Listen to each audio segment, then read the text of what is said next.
Hello everyone, my name is Zero and welcome to Anything Geek, where you can enjoy your weekly good news about the One Piece card game. While we're still waiting for November, October to roll around so we can get our hand on the Starter Deck 10, it is actually already out in Japan. Which means that in a few days or week, we can finally get a good view of how the game performs, what are its good cards and stats, and generally get a better feel if this is a very worthy product or not to buy.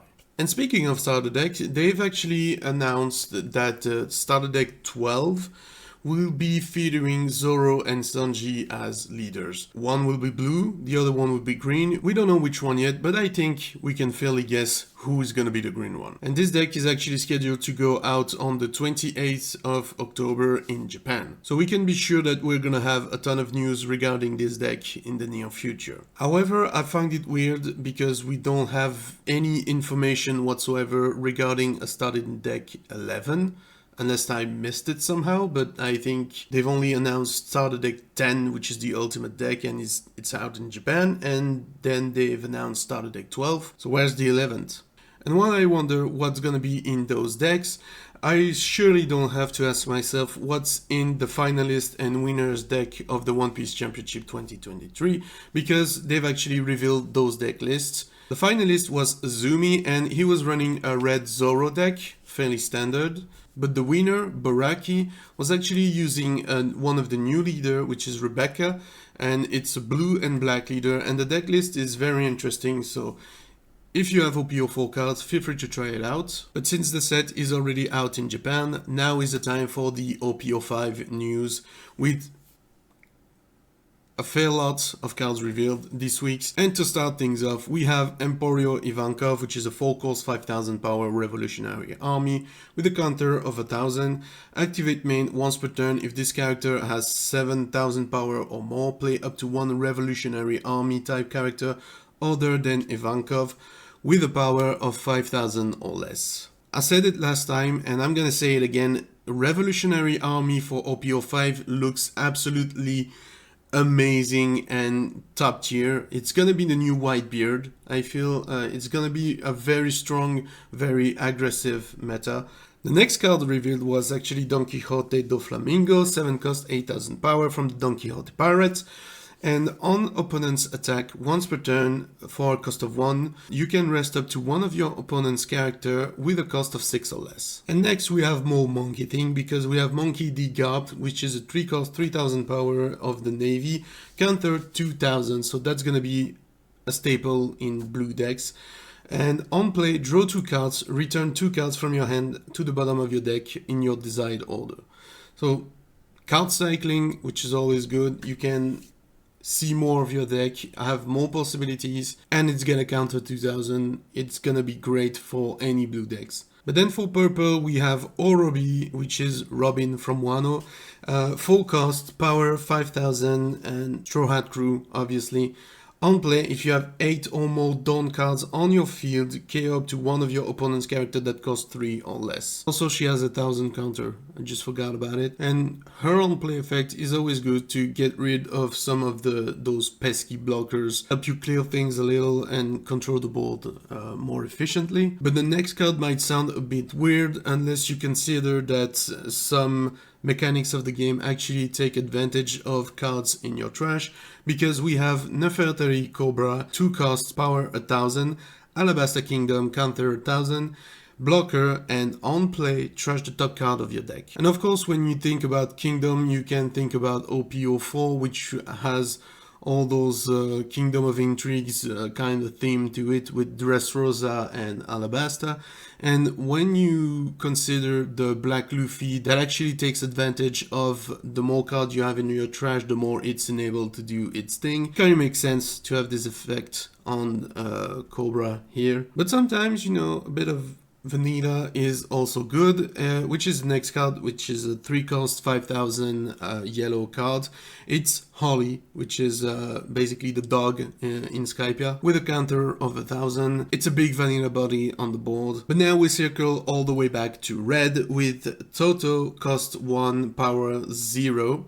Alabasta Kingdom, of course, and counter plus 2000, so Yeah, that's gonna be a good card for counter, and on play, if your leader has 0 power, draw a card. Now, I guess I might have missed the memo because I don't know about any 0 power leader. Unless I'm missing something, leave me that in the comments below. But I can surely see that happening and this being useful at some point. And regardless of that, counter 2000, we want those in the deck, so this is gonna be a red staple again, just like Otama and other cards of that style. And then we had another vanilla, which was of green color. It's a 3 cost, 5000 power Bellamy card with a counter of 1000. Not very much to say about that. But the next card is actually one I talked about in the last Good News, which was the promo Roronora Zoro that they've announced.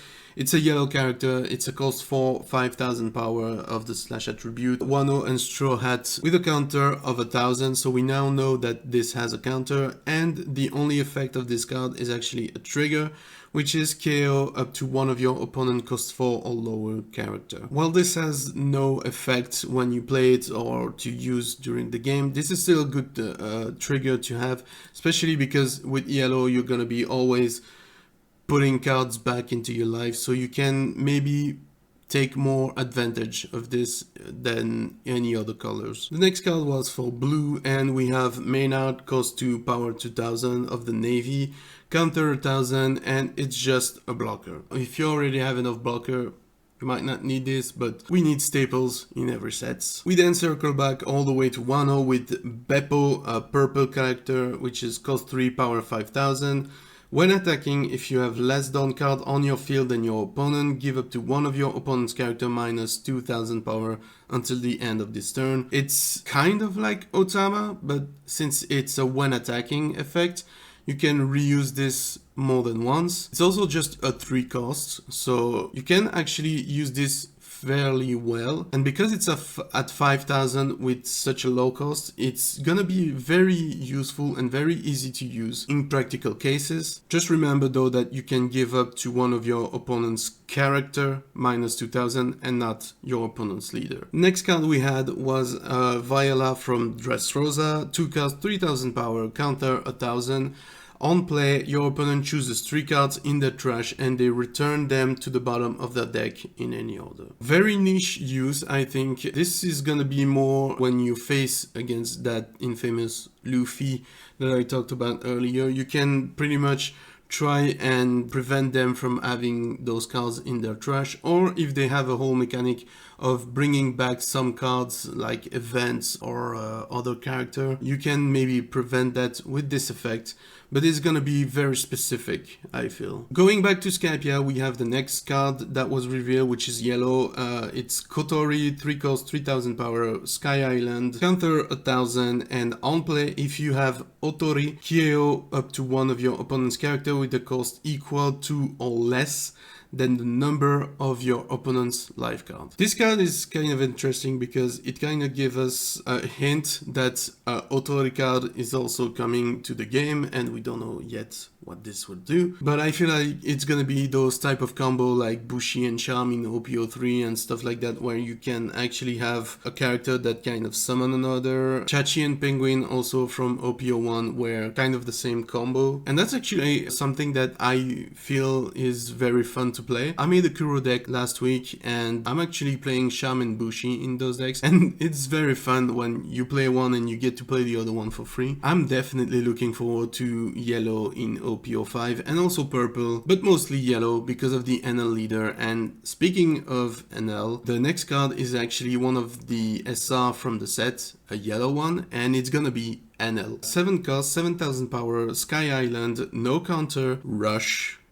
That's very interesting, and once per turn, if this character were to be removed from the field, you may trash the top card of your life instead, and if character Monkey D. Luffy is on the field, this effect may not be activated. I really love the fact that they take in account the canon of the manga and the story to create those cards. It's kind of the same with the effect of the leader, where it's a reference to the manga with its Logia power that everything goes through him. But then if Monkey D. Luffy is on the field, this does not activate because Luffy is actually one of the only person in the whole One Piece world who can punch NL in the face. We also had other SRs revealed for the set. The next one was a blue Bolsolino card, 7 cost, 8000 power, navy, no counter, and on play, place up to 1 character with a cost of 4 or lower to the bottom of its owner's deck. So blue being blue being control and controlling the board. And I was talking about the winner's deck at the beginning of this video, and we have an addition that would be very useful to black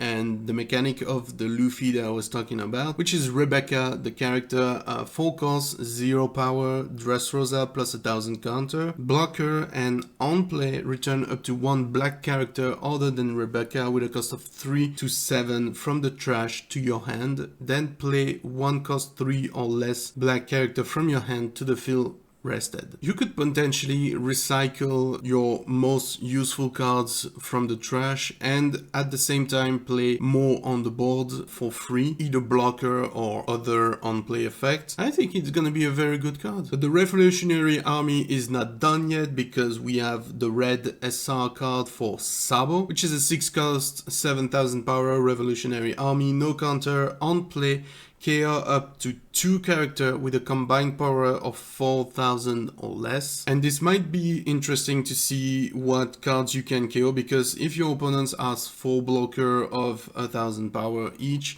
you can KO 2 of them easily, or you can potentially get rid of some pesky Okiku or Nico Robin, which actually has, when attacking effect, low power level cards, as well as get rid of a blocker in the process. So that might be something to keep an eye on. And the next card is still for red, but not the Revolutionary Army this time. We have Nico Robin, red character, Straw Hat Pirate, 1 cost, 2000 power, counter 1000. On play, KO up to 1 of your opponent's character with 1000 power or less. This is blocker removal, so that's always kind of useful, but I don't know if this is gonna be like as efficient as Vista was in the Whitebeard deck. But regardless, the possibility is still there, so if you need an early game blocker removal, you have one in red. And the last card we are gonna talk about is actually a promo card, and it's very nice. It's actually Monkey D. Luffy, but it's actually taken from an artwork from Oda himself. 7 cost, 7000 power, Straw Hat Pirate, 1000 counter, on play,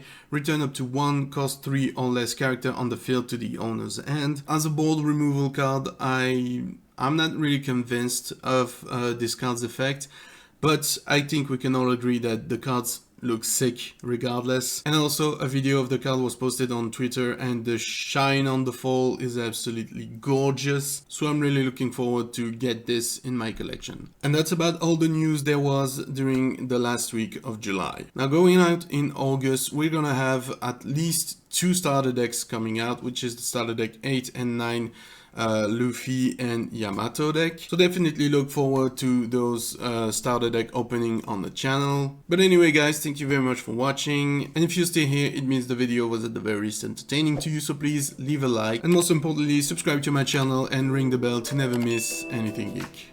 Bye guys.